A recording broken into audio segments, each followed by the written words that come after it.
Hello students, you are welcome in my YouTube channel R S P study point. आप लोगों का हमारे YouTube channel R S P study point में स्वागत है। और हम लोग इस वीडियो में एक केमिस्ट्री का बहुत ही इम्पोर्टेंट टॉपिक के बारे में डिस्कशन करेंगे। और वो टॉपिक क्या है, चलिए हम लोग देखते हैं। आप लोग बने रहिए मेरे साथ। मोल क्या है? Define mole. एक मोल में कितने कण होते हैं? How many particles make one mole?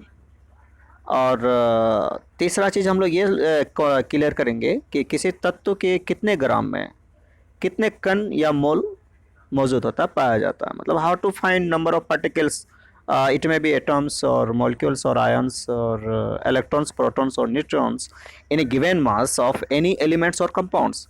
मतलब कोई भी कंपाउंड का या एलिमेंट का अगर एक मास दिया हुआ है तो उसमें कितना एटम्स होगा, मतलब परमाणु होगा, या कितना अणु होगा, इस चीज़ को भी हम लोग इसमें क्लियर करेंगे। तो 3 पॉइंट को हम लोग क्लियर करेंगे इस पॉइंट में। एक बार आप देख लीजिए, मोल क्या है, एक मोल में कितने कण होते हैं, और कितने ग्राम में किसी भी तत्व का या यौगिक का कितने ग्राम में कितने पार्टिकल्स पाया जाता है।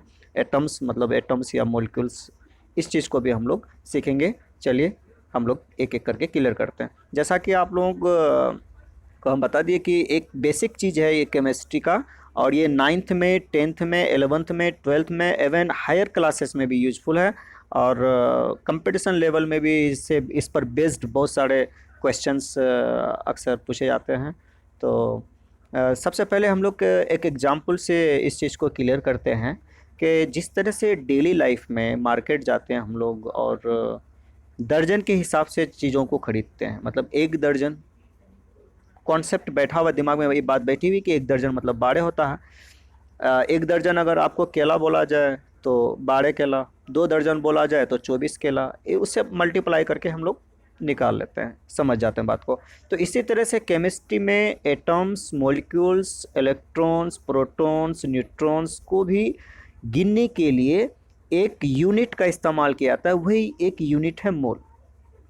ये एक्चुअली में सूक्ष्म जो कण है, मतलब माइन्यूट पार्टिकल्स, जो माइक्रोस्कोपिक पार्टिकल्स है, सब एटॉमिक पार्टिकल्स है, उस चीज़ को ही काउंटिंग करने के लिए ये इस यूनिट को इस्तेमाल करते हैं। तो एक्चुअली में एक काउंटिंग यूनिट है। तो चलिए हम लोग समझते हैं कि आखिर ये आया कहाँ से और एक मोल में इतना पार्टिकल्स ही क्यों लिया। एक्चुअली में हुआ क्या कि कार्बन 12 का 12 ग्राम लेकर के, कार्बन 12 जैसा आप जानते हैं कि ये एक एलिमेंट है, तत्व है, जो कि कार्बन का आइसोटोप्स है। कार्बन का एक आइसोटोप्स कार्बन 14 भी होता है। तो कार्बन 12 को चूज किया गया। तो कार्बन 12 का 12 ग्राम लेकर के उसमें कितना एटम्स है उसको काउंटिंग किया गया, और वो पाया गया कि ये 6.022 इंटू 10⁻23 पार्टिकल्स है। एक इमेजिन कीजिए, आप कल्पना कीजिए मेरे साथ कि अगर आपको 100 ग्राम कोई चना दे दिया जाए और उसमें कितना चना है काउंटिंग कीजिए, तो आपको भले ही थोड़ा टाइम लगेगा लेकिन आप काउंटिंग करके बता सकते हो। तो इसी तरह से एवोगाड्रो है ना, कार्बन 12 का 12 ग्राम में कितने एटम्स है कार्बन का, उसको काउंटिंग किया, उसका कैलकुलेशन किया, और वो पाया कि ये 6.022 इंटू 10⁻23 एटम्स उसमें मौजूद है। और इसी नंबर को एक नाम दे दिया गया, और वो नाम है मोल। मतलब इतना बराबर, अगर इतना एटम्स होता है तो उसको इतना एटम्स ना बोल करके एक मोल बोल दिया। जिस तरह से 12 ना बोल करके हम उसको एक दर्जन बोल देते हैं, तो इतना एटम्स होगा तो एक मोल एटम्स हो गया। इतना अगर मोलिक्यूल्स होगा तो एक मोलिक्यूल्स बोलेंगे उसको, एक मोल मोलिक्यूल्स बोलेंगे। इतना अगर इलेक्ट्रॉन्स होगा तो उसको एक मोल इलेक्ट्रॉन्स बोलेंगे। तो इस तरह से आप और थोड़ा सा क्लियर कर लीजिए कि कार्बन 12 का 12 ग्राम नाप लीजिए आप, और उसका एटम्स को आप काउंटिंग कीजिए, तो आप पाएंगे कि ये 6.022 इंटू 10⁻23 एटम्स है उसमें। और इसको अगर एलाबोरेट अगर करके लिखेंगे तो ये एक बहुत ही बड़ी संख्या है, 6022, और उसके बाद 20 जीरो और देना है। इतना सब परमाणु सिर्फ कार्बन 12 का 12 ग्राम में मौजूद है, और इतना ही नंबर को, इसी नंबर को एक नाम दे दिया गया, एक मोल। तो इस तरह से एक काउंटिंग नंबर है। अब इसका किसी जगह में इसका अगर 2 गुना होगा तो इसको 2 मोल बोलेंगे, इसका 3 गुना होगा तो 3 मोल बोलेंगे।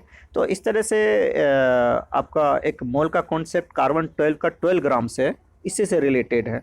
तो चलिए फिर हम लोग और आगे डिस्कशन करते हैं। एक टॉपिक है मोलर मास, मतलब मोलर द्रव्यमान।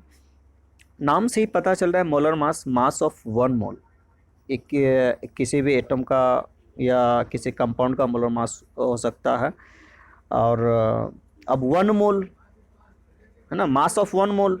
वन मोल में वन मोल एटम भी हो सकता है, वन मोल मॉलिक्यूल्स भी हो सकता है, वन मोल इलेक्ट्रॉन्स भी हो सकता है, वन मोल प्रोटॉन्स भी हो सकता है, वन मोल न्यूट्रॉन्स भी हो सकता है, एवन वन मोल आयंस भी हो सकता है। तो ये मोलर मास है उसका। जैसे आपको अगर कार्बन का अगर मोलर मास अगर आपको बोल दे 12 ग्राम 12 ग्राम, जो एक्चुअली में है भी, तो इससे आपको ये बात समझनी है कि 12 ग्राम कार्बन में 1 मोल एटम्स है कार्बन का, मतलब 6.022 इंटू 10⁻23। इतना सब एटम्स को अगर एक जगह आप करके वजन करेंगे तो वो 12 ग्राम होगा। इसी तरह से हाइड्रोजन का अगर 1 मोल एटम्स को एक जगह करके अगर आप वजन करेंगे तो वो 1 ग्राम होता है, इसलिए molar mass of hydrogen is 1 ग्राम। और इसी तरह से molar mass of oxygen is 16 ग्राम। इसका मतलब यह होगा कि अगर 1 मोल ऑक्सीजन के एटम्स को अगर हम उसका मास को अगर मेज़र करें, वे करें, तो वो 16 ग्राम होगा। तो इस तरह से मोलर मास का कॉन्सेप्ट है। और आगे थोड़ा सा और समझ सकते हैं कि 16 ग्राम ऑक्सीजन में अगर 1 मोल हुआ तो अब इजीली ये भी बता सकते हैं कि 32 ग्राम में 2 मोल होगा। तो 64 ग्राम अगर ले ले तो 16 से आप उसको डिवाइड करके देख लीजिए, 16 चौक 64, 4 मोल होगा। तो इस तरह से हम कितना ग्राम में कितना मोल है वो हम बता सकते हैं। और जब मोल मालूम हो जाएगा तो उसका एक्चुअल नंबर भी हम लोग 6.022 इंटू 10⁻23 से मल्टीप्लाई करके बता सकते हैं। जिस तरह से 2 दर्जन बराबर कितना, तो 2 गुना 12 कर देंगे। तो इस तरह से अगर 2 मोल बराबर एक्चुअल में उसको अगर बताना है तो उसको वो जो एवोगाड्रो नंबर है 6.022 इंटू 10⁻23, उससे आप मल्टीप्लाई करके उसको कन्वर्ट करके बता सकते हैं। चलिए तो फिर हम लोग एक एग्जांपल से और इसको क्लियर कर लेते हैं। जैसे मान लीजिए आपको अगर एक न्यूमेरिकल दिया हुआ है कि 16 ग्राम कार्बन 12 में कितने, सॉरी 16 ग्राम 60 ग्राम 60 ग्राम कार्बन 12 में कितने मोल कार्बन के परमाणु है, मतलब how many moles of carbon 12 atoms are present in 16 gram of carbon 12। तो इस तरह से हम लोग निकाल सकते हैं कि number of moles is equal to given mass by molar mass. तो गिवन मास आपका 60 ग्राम हो गया, तो 60 बाय उसका मोलर मास याद रखना पड़ेगा आपको।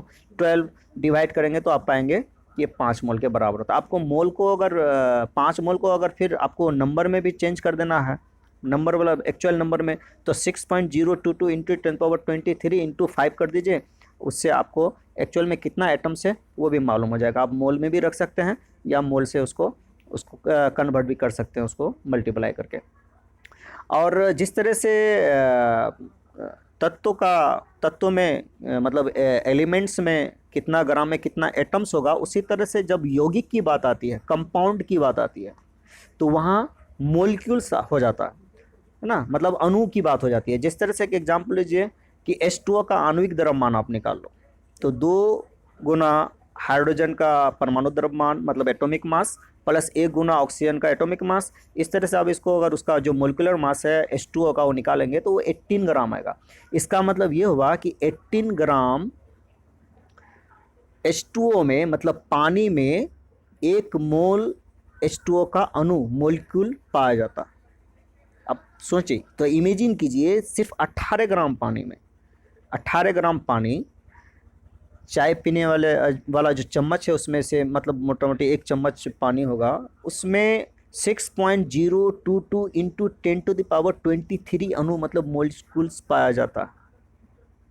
और इस तरह से हम लोग और भी चीज़ का कैलकुलेट कर सकते हैं। जैसे CaCO3 कैल्शियम कार्बोनेट है, उसका अगर आपको अगर बोल दे कि उसका कितना ग्राम में कितना मोल्स है, तो आप उसका मोलिकुलर मास इसी तरह से कैलकुलेट कर लीजिए, और जो गिवन मास होगा बाय उसका मोलर मास कर दीजिए या मोलिकुलर मास कर दीजिए, उससे नंबर ऑफ मोल्स आप आसानी से फाइंड आउट कर सकते हैं। इस तरह से इस वीडियो में हम लोग मोल कॉन्सेप्ट को समझे, और आई होप आप समझ गए। और नेक्स्ट में हम लोग फिर दूसरे टॉपिक पर डिस्कशन करेंगे। जब तक के लिए आप लोगों को बेस्ट ऑफ लक।